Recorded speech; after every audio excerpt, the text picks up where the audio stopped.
Assalamu alaikum friends and welcome to Lore of English Literature YouTube channel. Today we will discuss Stopping by Woods on a Snowy Evening by Robert Frost. Well, this poem was published in New Hampshire volume which came in 1923.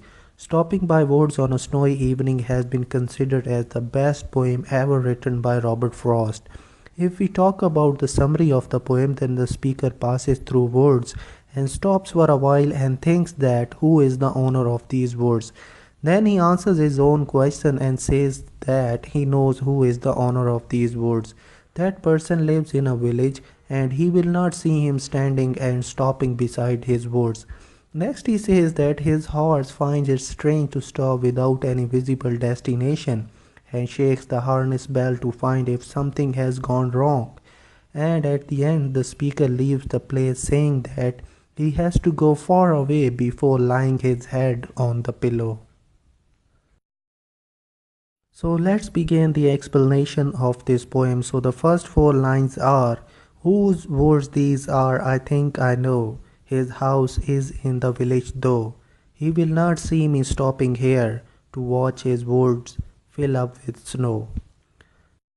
So the speaker asks this question, who is the owner of these woods? And he further says that he knows the owner. The owner lives in the village. When he says that the owner lives in the village, he seems to be relaxed because the owner will not question him that why he has entered his woods without permission. And the way speaker uses the word village, it seems quite clear that village is not far away from that place. Next he says that as this is the night time, so the owner might be sleeping in his house, so he will not see him standing there and will not complain that why he has washed the woods of the owner which are covered with snowfall. Next four lines are, my little horse must think it queer to stop without a farmhouse near, between the woods and frozen lake, the darkest evening of the year. So in these lines we come to know that the speaker is not alone. He has a horse with him and his horse finds it strange to stop at that particular place. The speaker imagines in his mind that his horse can find it strange because there is no farmhouse and also there is no food for the horse or for the rider. So why he has stopped? Next the speaker tells us the position where he is standing. The speaker is standing between a frozen lake and the woods.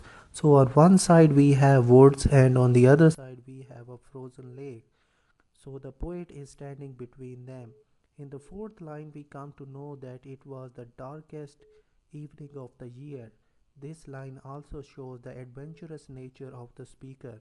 Most of us will probably stay at home during this kind of night, but the speaker is present outside with his horse and is moving towards his destination.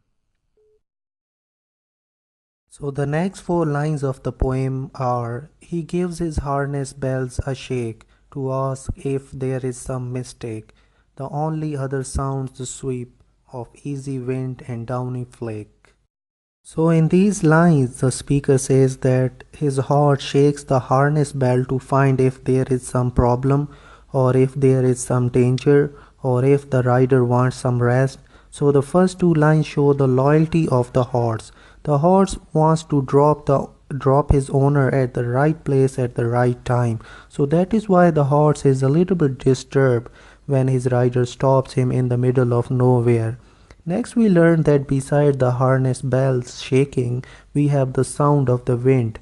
As the snow was falling, so the moving of wind made sweet sweeping sound.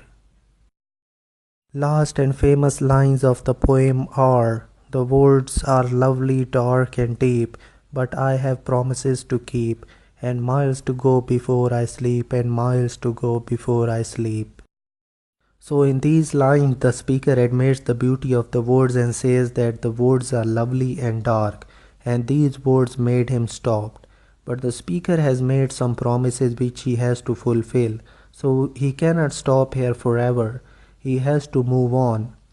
His destination is far away. The repetition of the line and miles to go before I sleep clearly suggests that the speaker is desperate to fulfill those promises. We can think in our mind that if he had no promises, he might have stayed there a little longer. So with this we have come to the end. Thanks for watching this video.